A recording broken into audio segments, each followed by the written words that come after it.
आप देख रहे हैं यूट्यूब चैनल मैथ मतलब मस्ती। इस चैनल पर आज क्लास 10th का क्वेश्चन बैंक देखेंगे।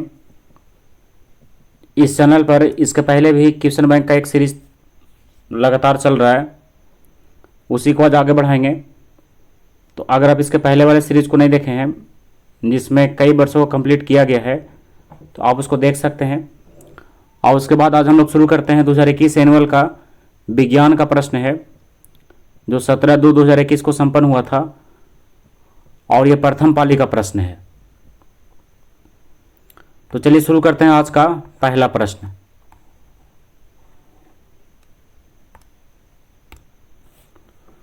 तो आज का पहला प्रश्न है, 1 माइक्रो एम्पियर बराबर होता है किसके बराबर होता है? इसका सही उत्तर है 10⁻³ एम्पियर के बराबर। किसके बराबर होता है? 10⁻³ एम्पियर के बराबर। क्वेश्चन नंबर 2 है, डीजल का उपयोग होता है। तो डीजल का उपयोग कहाँ होता है? इसका सही उत्तर ऑप्शन नंबर डी यानी इनमें सभी में, यानी भारी वाहन में, रेल के इंजन में, विद्युत उत्पादन में, यानी इनमें सभी में। तो ऑप्शन नंबर डी इसका सही है। अब आइए क्वेश्चन नंबर 3 में, सौर सेल सौर ऊर्जा को रूपांतरित करता है किसमें? प्रकाश ऊर्जा में, ये गलत है। गतिज ऊर्जा में, ये भी इसका गलत है। ताप ऊर्जा में, ये भी गलत है। और विद्युत ऊर्जा में, ये क्या है? इसका सही है। तो ऑप्शन नंबर डी इसका सही होगा। अब आइए क्वेश्चन नंबर 4 में, सोना की परमाणु संख्या कितना है? तो सोना का परमाणु संख्या होता है 79 यानी 79। तो ऑप्शन नंबर सी इसका सही है। अब आइए क्वेश्चन नंबर 5 में, निम्न में कौन ऑक्सीकरण की क्रिया नहीं है? तो ऑक्सीकरण की क्रिया दहन भी है, श्वसन भी है, भोजन का पचना भी है। अब क्षेपण क्या है? ऑक्सीकरण की क्रिया नहीं है। तो ऑप्शन नंबर डी इसका सही है। अब आइए क्वेश्चन नंबर 6 में। तो 6 का देखिए क्या है। ऑप्शन नंबर 6 में है, ऑक्सीजन की संयोजकता कितना होता है? तो ऑक्सीजन की संयोजकता कितना होता है? 2 होता है। ऑक्सीजन का परमाणु संख्या कितना होता है? 8 होता है। इसको जब सेल के रूप में लिखा था तो 2 और 6 होता है।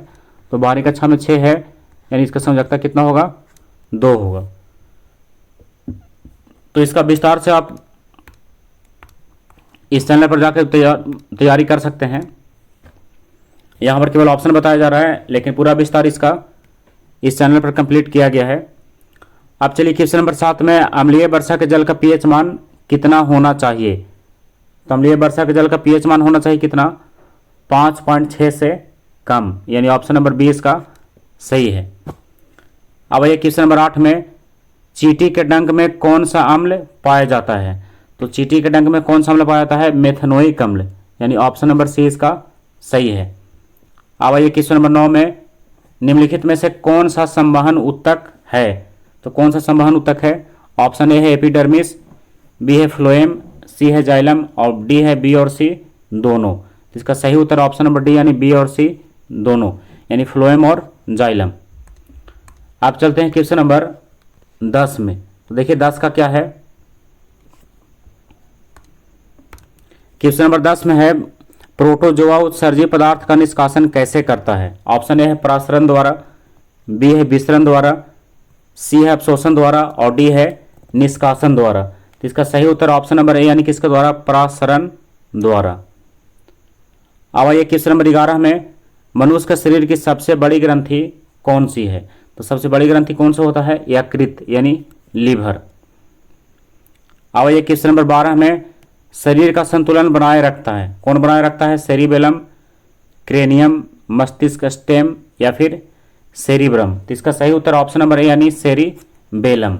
कौन बनाए रखता है? सेरिबेलम।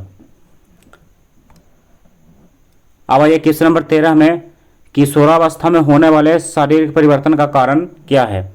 ऑप्शन ए है टेस्टोस्टेरोन, बी है एस्ट्रोजेन, सी है थायरोक्सिन। तो इसका सही उत्तर ऑप्शन नंबर डी यानी इनमें ए और बी दोनों। क्वेश्चन नंबर 14 है, मानव हृदय में कितने कोष्ठ होते हैं? तो कितने कोष्ठ होते हैं? 4 कोष्ठ होते हैं। कितने कोष्ठ? 4, यानी ऑप्शन नंबर बी इसका सही होगा। अब आइए क्वेश्चन नंबर 15 में, रक्त क्या है? ऑप्शन ए है ऊतक, बी है कोशिका, सी है पदार्थ और डी है इनमें से कोई नहीं। तो ऑप्शन ए इसका सही है ऊतक। अब चलिए क्वेश्चन नंबर 16 में। तो देखिए 16 का क्या है,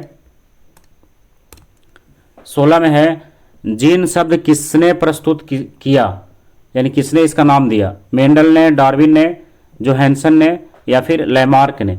तो किसने दिया था, जोहानसन ने दिया। तो ऑप्शन नंबर सी इसका सही है।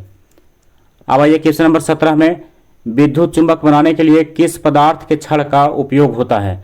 ऑप्शन ए है इस्पात, बी है पीतल, सी है नरम लोहा और डी है इनमें से कोई नहीं।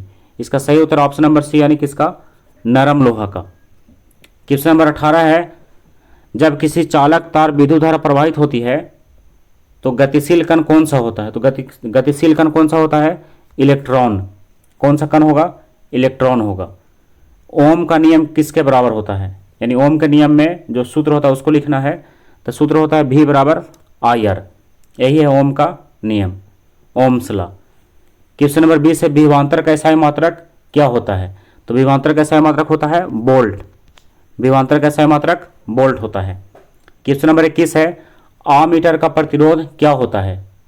छोटा होता है, बड़ा होता है या फिर बहुत छोटा होता है। तो इसका सही उत्तर ऑप्शन नंबर ए यानी छोटा होता है। क्वेश्चन नंबर 22 है, विद्युत बल्ब का फिलामेंट निम्न में से किस धातु का बना होता है। तो किस धातु का बना होता है, टंगस्टन का। किसका बना होता है, टंगस्टन। और इसमें इससे जुड़ा हुआ एक और क्वेश्चन आता है कि विद्युत बल्ब में कौन सा गैस भरा जाता है। तो कौन सा गैस भरा जाता है, अक्रिय गैस। कौन सा गैस, अक्रिय गैस।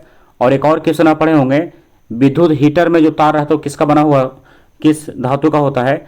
तो वो होता है नाइक्रोम का। किसका होता है, नाइक्रोम का। तो चलिए आगे बढ़ते हैं क्वेश्चन नंबर 23 की तरफ। तो देखिए 23 का क्या है, क्वेश्चन नंबर 23 में है, रियोस्टेट का उद्देश्य क्या है। ऑप्शन ए है धारा का परिमाण में वृद्धि, धारा का परिमाण में कमी, धारा का परिमाण में वृद्धि और इनमें से कोई नहीं। तो इसका सही उत्तर ऑप्शन नंबर सी, यानी इसमें ऑप्शन नंबर सी और ये दोनों क्या है, एक ही दिख रहा है, इसलिए इसमें कुछ डाउट है, लेकिन आंसर इसका सही है ऑप्शन नंबर सी, यानी धारा का परिमाण में वृद्धि। अब चलते हैं क्वेश्चन नंबर 24 में। तो देखिए 24 का क्या है, 24 का है, विद्युत आवेश का एसआई मात्रक क्या होता है। तो विद्युत आवेश का एसआई मात्रक होता है कूलाम्ब। क्या इसका आंसर होगा, कूलाम्ब, यानी सी जिसका संकेत होता है। अब आइए क्वेश्चन नंबर 25 में, श्वसन के अंतिम उत्पाद क्या हैं। तो श्वसन का अंतिम उत्पाद क्या है, कार्बन डाइऑक्साइड और जल।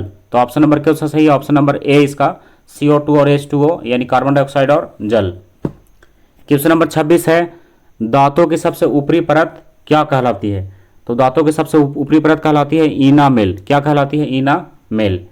क्वेश्चन नंबर 27 है, मानव आहार नाल का सबसे लंबा भाग कौन सा होता है। तो मानव आहार नाल का सबसे लंबा भाग होता है छोटी आंत। तो ऑप्शन नंबर बी इसका सही है।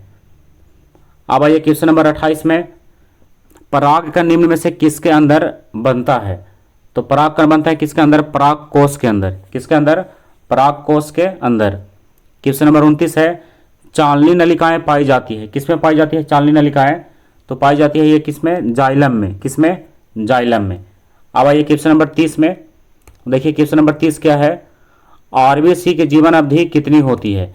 तो आरबीसी की जीवन अवधि होती है कितनी, 120 दिन। कितना दिन, 120 दिन। क्वेश्चन नंबर 31 है, मानव शरीर की सबसे लंबी कोशिका कौन है। तो मानव शरीर की सबसे लंबी कोशिका कौन है, न्यूरॉन। कौन होता है, न्यूरॉन। क्वेश्चन नंबर 32 है, अंडाणु निषेचित होता है कहाँ होता है, योनि में, गर्भाशय में, अंडाशय में या फिर फैलोपियन नलिका में। तो इसका सही उत्तर ऑप्शन नंबर डी, यानी कहाँ, फैलोपियन नलिका में। क्वेश्चन नंबर 33 है, निम्नलिखित में कौन पादप हार्मोन नहीं है। ऑप्शन ए है एथिलीन, ऑप्शन बी है साइटोकाइनिन, ऑप्शन सी है ऑक्सिन, ऑप्शन डी है ऑक्सीटोसिन। तो इसका सही उत्तर ऑप्शन नंबर डी, यानी ऑक्सीटोसिन। क्वेश्चन नंबर 34 है, फूल में नर प्रजनन अंग कौन सा है। ऑप्शन ए है पुंकेसर, बी है अंडाशय, सी है वर्तिकाग्र और डी है वर्तिका। तो इसका सही उत्तर ऑप्शन नंबर ए, यानी पुंकेसर। क्वेश्चन नंबर 35 है, निम्नलिखित में से किसमें द्विखंडन नहीं होता है। ऑप्शन ए है अमीबा में, बी है ईस्ट में, सी है पैरामीशियम में और डी है यूग्लिना में। तो इसका सही उत्तर ऑप्शन नंबर बी, यानी किसमें, ईस्ट में। अब क्वेश्चन नंबर 36 है, पारिस्थितिकी तंत्र में ऊर्जा का मुख्य स्रोत क्या है? तो आपको पता होगा ऊर्जा का मुख्य स्रोत क्या है, सूर्य प्रकाश है। क्या है? सूर्य प्रकाश ऊर्जा का ये मुख्य स्रोत माना गया है। अब माना क्या गया है, ऊर्जा का मुख्य स्रोत है भी। क्वेश्चन नंबर 37 है, निम्नलिखित में से किसे आनुवंशिकी का पिता कहा जाता है? तो आनुवंशिकी का पिता किसे कहा जाता है? जॉन मेंडल को। ऑप्शन में है वही Gregor John Mendel. Question number 38 है, हरे पौधे कहलाते हैं उत्पादक, उपभोक्ता, अपघटक या इनमें कोई नहीं? तो इसका सही उत्तर ऑप्शन नंबर ए यानी उत्पादक कहलाते हैं। क्वेश्चन नंबर 39 है, नर युग्मक में गुणसूत्र की संख्या कितनी होती है? तो कितना होता है? 23। आपको पता होगा कि टोटल 46 जोड़ा होता है नर और मादा दोनों मिला करके, तो कितना हो गया? 23 हो गया। 23 जोड़ा यानी 46 कहिए। क्वेश्चन नंबर 40 है, ओजोन परत पाई जाती है स्ट्रेटोस्फीयर में, एक्सोस्फीयर में, आयनोस्फीयर में या फिर ट्रोपोस्फीयर में? तो इसका सही उत्तर ऑप्शन नंबर ए यानी किसमें? स्ट्रेटोस्फीयर में यानी आयन मंडल में।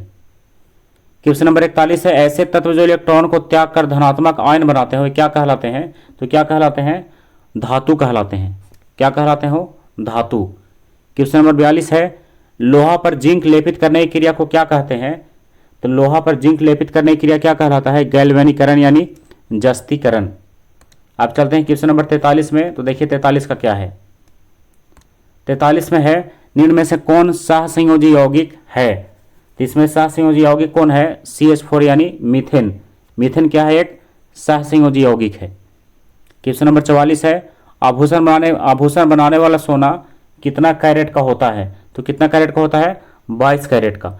लेकिन शुद्ध सोना कितना कैरेट का होता है? 24 कैरेट का। शुद्ध सोना कितना कैरेट का होता है? 24 कैरेट का, ये आपको पता होगा।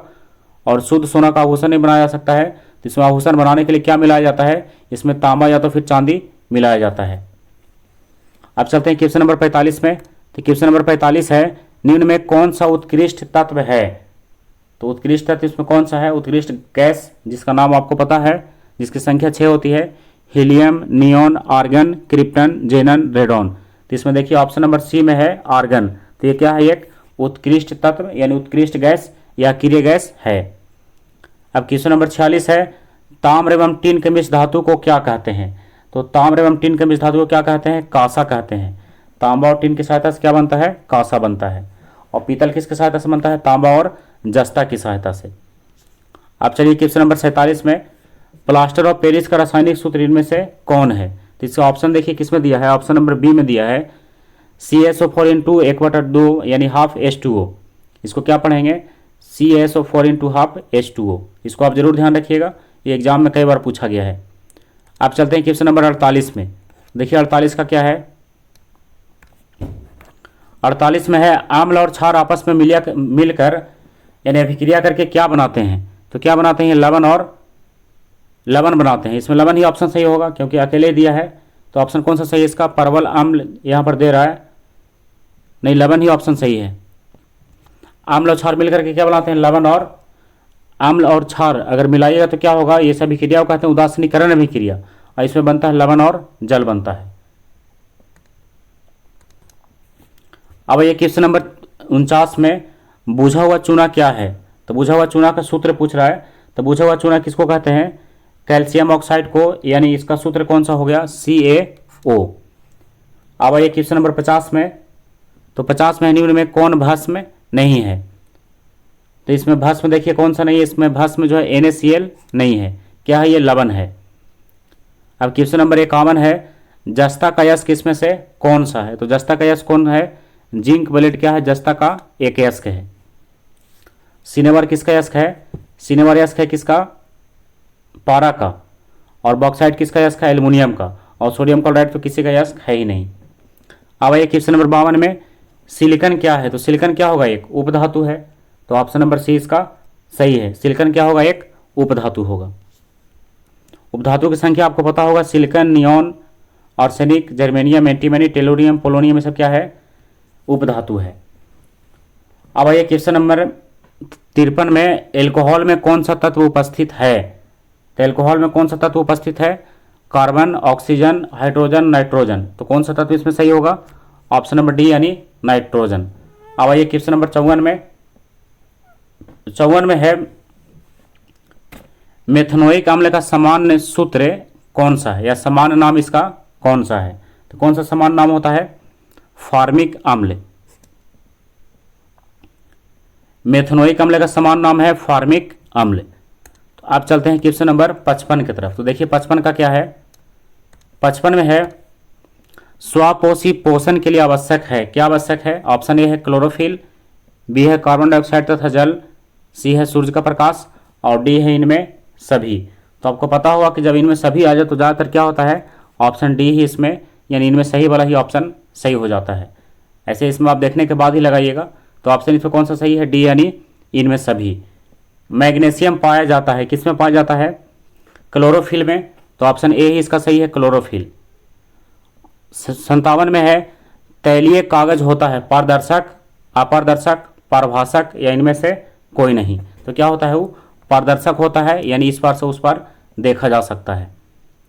क्वेश्चन नंबर 58 है लेंस द्वारा उत्पन्न आवर्धन की एसआई इकाई क्या होती है। तो एसआई इकाई क्या होती है, मात्रक विहीन है। ये क्या होता है, ये मात्रक विहीन। क्वेश्चन नंबर 59 है प्रकाश की चाल विभिन्न माध्यमों में क्या होता है, प्रकाश की चाल विभिन्न माध्यमों में भिन्न भिन्न होती है, मतलब अलग अलग होती है। क्वेश्चन नंबर 60 है वायु में प्रकाश की चाल निर्वात की अपेक्षा क्या होता है। तो निर्वात की अपेक्षा क्या होता है, वायु में कम होता है। वायु में प्रकाश की चाल निर्वात की अपेक्षा कम होता है। अब आइए क्वेश्चन नंबर 61 में। देखिए 61 का क्या है, लेंस में मुख्य फोकस की संख्या कितना होता है। तो लेंस में मुख्य फोकस की संख्या जो है 2 होता है। कितना होता है, 2 होता है। विद्युत का अच्छा चालक कौन है। तो विद्युत का सबसे अच्छा चालक है कौन, चांदी। आप जरूर ध्यान रखिएगा क्वेश्चन में। और सबसे खराब चालक कौन है, प्लास्टिक। प्लास्टिक नहीं, क्या बोलते हैं उसको, शीशा। शीशा क्या है, एक धातु ही है, लेकिन विद्युत का सबसे खराब चालक है, मंद चालक। और सबसे तेज कौन है, चांदी। अब चलते हैं क्वेश्चन नंबर 63 में। शुष्क सेल में ऋण इलेक्ट्रोड जो है किसका बना हुआ होता है। तो ये किसका होता है, जस्ता का होता है। किसका होगा ये, जस्ता का। अब आइए क्वेश्चन नंबर 64 में 1 जूल का मान कितना कैलोरी होता है। तो 1 जूल का मान जो है 0.24 कैलोरी होता है। क्वेश्चन नंबर 65 है वनस्पति तेलों में क्या होता है। तो वनस्पति तेलों में क्या होता है, ऑप्शन नंबर सी इसका सही है, लघु असंतृप्त हाइड्रोकार्बन श्रृंखलाएं किसमें होता है, वनस्पति तेलों में। अब चलते हैं क्वेश्चन नंबर 66 में। देखिए 66 का क्या है, इसमें टोटल 80 प्रश्न होगा। ब्यूटेन के कितने समावयवी संभव हैं। तो ब्यूटेन के 3 समावयवी संभव हैं। ब्यूटेन के कितने समावयवी संभव हैं, 3। मेंडलीव के आवर्त नियम में तत्व वर्गीकरण का आधार क्या था। तो मेंडलीव के आवर्त नियम में तत्व वर्गीकरण का आधार था क्या, परमाणु द्रव्यमान, यानी ऑप्शन नंबर डी इसका सही होगा। और आपको पता होगा कि आधुनिक जो आवर्त सारणी है उसमें तत्व वर्गीकरण का आधार क्या है, परमाणु संख्या है, जो किसके द्वारा बनाया गया है, मोसले द्वारा तैयार किया गया है। आप चलते हैं क्वेश्चन नंबर 68 में। अमोनिया के अणु में नाइट्रोजन एवं हाइड्रोजन के परमाणुओं की संख्या का अनुपात क्या होता है। तो क्या अनुपात होता है, 1:3। कितना होता है, 1:3।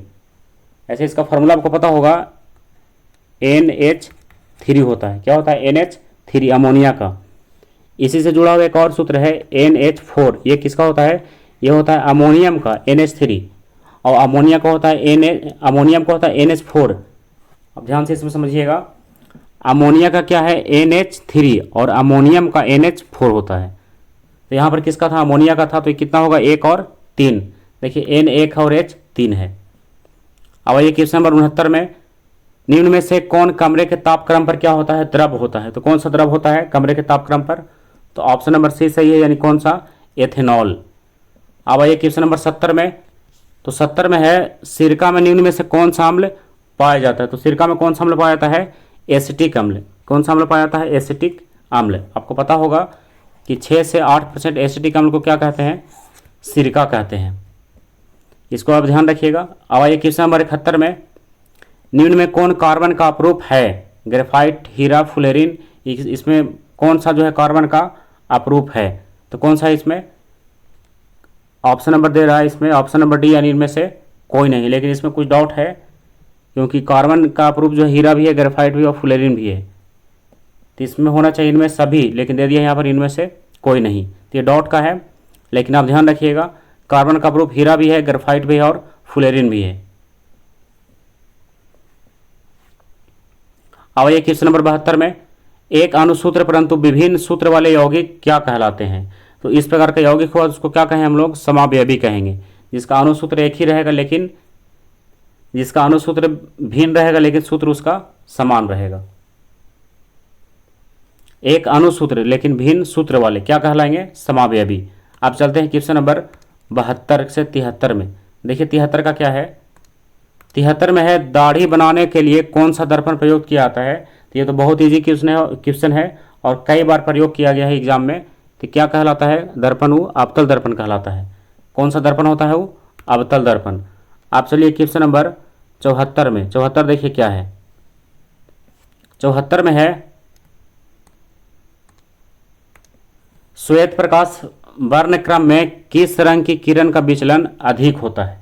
तो किस रंग की किरण का विचलन अधिक होता है, बैगनी का। किसका होगा, बैगनी का। और सबसे कम किसका होता है, लाल का। आप इसमें याद किया होंगे एक क्रम, बैजानी या पिनाला। तो उसमें क्या होता है कि बैगनी का सबसे अधिक होता है और लाल का सबसे कम होता है। कम विचलन होने के कारण ही लाल रंग का कई आप प्रयोग इसमें देखे होंगे, जैसे ट्रैफिक लाइट के रूप में लाल रंग का ही प्रयोग किया जाता है। तो क्यों किया जाता है, क्योंकि विचलन इसका अधिक है, यानी ज़्यादा दूर से ये दिखाई दे जाता है। अब आइए क्वेश्चन नंबर 75 में, समतल दर्पण की फोकस दूरी क्या होता है। तो समतल दर्पण की फोकस दूरी होता है अनंत। क्या होता है, अनंत होता है। क्वेश्चन नंबर 76 है, अवतल दर्पण के सामने वस्तु को कहाँ रखा जाए ताकि प्रतिबिंब उल्टा वास्तविक और समान आकार का बने। तो कहाँ रखा जाए, वक्रता केंद्र पर। कहाँ रखा जाए, वक्रता केंद्र पर। क्वेश्चन नंबर 77 है, तारे के टिमटिमाने का कारण क्या है। तो तारे का टिमटिमाने का कारण होता है वायुमंडलीय अपवर्तन। वायुमंडलीय अपवर्तन, यानी ऑप्शन नंबर सी इसका सही है। अब क्वेश्चन नंबर 78 है, मानव नेत्र के लिए दृष्टि का स्थायित्व कितना होता है। तो मानव नेत्र के लिए दृष्टि का स्थायित्व होता है कितना, 1/16 सेकेंड। 1/16 सेकेंड, यानी ऑप्शन नंबर 20 का सही है। अब आइए क्वेश्चन नंबर 79 में, ये लास्ट क्वेश्चन ही हो रहा है, इसके बाद एक और है, उत्तल दर्पण से बना काल्पनिक प्रतिबिंब होता है। उत्तल दर्पण से बना काल्पनिक प्रतिबिंब कैसा होता है। तो कैसा होता है, सीधा एवं आवर्धित होता है, सीधा और आवर्धित। क्वेश्चन नंबर 80 आज के लास्ट क्वेश्चन, अवतल लेंस का आवर्धन बराबर सूत्र बता रहा है कि सूत्र इसमें कौन सा होता है। तो सूत्र क्या है, V/U। अवतल लेंस का आवर्धन कितना होता है, V/U के बराबर होता है। तो आज के लिए बस यही रह गया। ये सेट कौन सा था, एक बार फिर से आप देख लीजिए इसको। ये सेट था 2021 का एनुअल का विज्ञान का प्रश्न था ये, जो कब संपन्न हुआ है, 17/2/2021 को, प्रथम पाली में। तो आप इसको फिर से एक बार ध्यान रख करके इसको रिवीजन कर लीजिएगा। और इसमें आप ध्यान रखिएगा कि जो क्वेश्चन आपसे नहीं बन रहा है उस क्वेश्चन को जरूर आप नोट करके और फिर उसको याद कीजिएगा, ताकि क्या हो एग्जाम में वो आसानी से सोल्व हो सके। तो चलिए आज का क्लास यहीं समाप्त हुआ। अगले क्लास में हम लोग फिर किसी सेट को देखेंगे। तब तक के लिए